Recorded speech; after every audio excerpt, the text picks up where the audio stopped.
voilà, je vous donne mon témoignage. Donc, je suis née à Paris. Ma mère menait une vie d'adultère.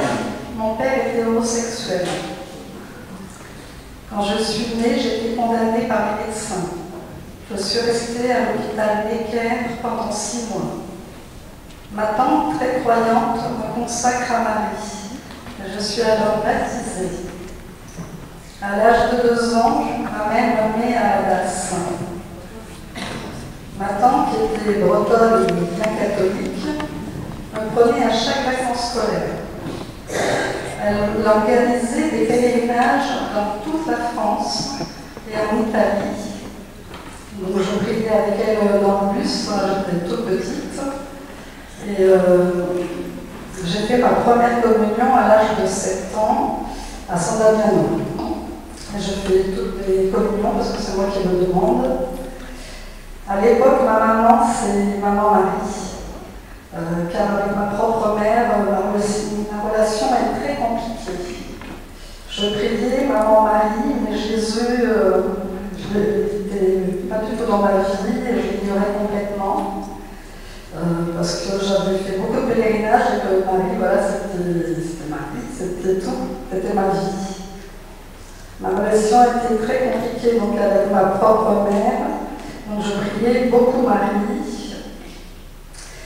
Je me marie en mai 1994. Nous avons eu 4 garçons, donc Marc, Luc, Jean-Baptiste et Mathieu.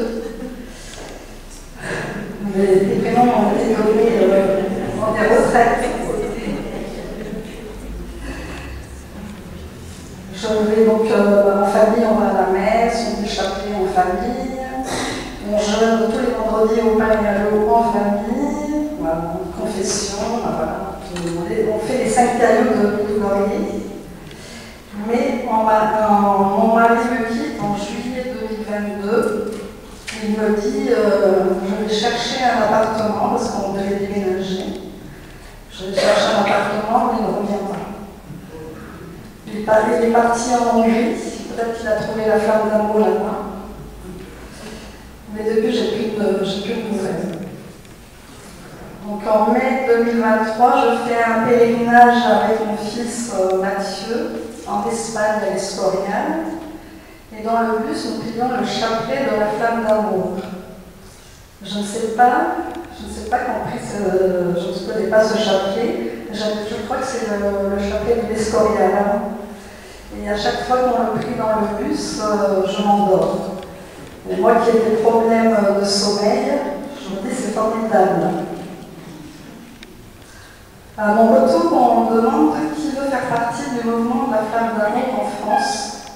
Je réponds oui, mais je ne sais pas pourquoi, il y a quelque chose qui me dit oui. Alors je dis oui. Je ne sais pas où ça va m'emmener. Donc je commence à cheminer avec notre coordinatrice Stéphanie. Nous disons tous les matins le chapelet ensemble et nous sommes formés par les Canadiens. Alors depuis, ma vie a complètement changé. J'ai fait une ascension vertigineuse dans la foi. En 2 ans, j'ai fait plusieurs retraites et maintenant Jésus fait partie intégrante de ma vie.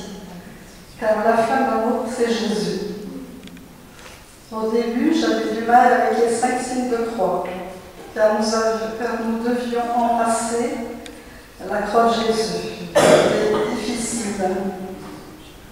J'ai pris conscience que Jésus est mort pour moi, qu'il a porté toutes mes blessures avec moi, qu'il a été à la DAS avec moi, en pension, et qu'il a porté toutes mes maladies, qu'il a toujours été avec moi.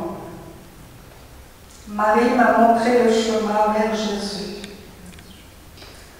Donc je suis toujours mariée, je n'ai pas voulu divorcer, je reste mariée. Je vis comme une religieuse dans le monde. D'ailleurs, Stéphanie m'appelle ma petite carmélite. Tous les matins, quand je lis les extraits du journal d'Elisabeth que Ewaton partage sur notre groupe WhatsApp, J'ai l'impression que c'est à moi que Marie et Jésus parlent. Avec la flamme d'amour, je vis aussi l'abandon à la providence. Cette année, en février, j'apprends que mon fils Jean-Baptiste, qui est au séminaire, au bout de 3 ans et demi, on lui dit qu'il n'est pas fait pour continuer. Sur le coup, ça a été un choc. Moi qui le voyais déjà prêtre. Et c'était en février, et en avril, mon fils me dit « J'ai trouvé un monastère ». Donc il rentre en septembre dans un monastère. Donc à la fin du mois de juin, je vais avec lui faire une retraite dans ce monastère, je ne sais pas où c'est. Surprise. En avril, il me restait 50 € pour finir le mois, et ma voiture devait passer au contrôle technique. Je vais au contrôle technique, et là, le garagiste me dit « Votre voiture n'est pas passée au contrôle. Il va falloir faire des réparations. » Et là, je monte dans ma voiture, je dis « Ah non, Jésus, c'est pas possible, je ne vais pas pouvoir payer la facture, les réparations. » Puis il ne me restait que 50 € pour la fin du mois. Alors je vais quand même au magasin parce que je pense toujours à mes garçons, que j'ai 2 garçons autistes qui vivent avec moi, je suis moi-même autiste.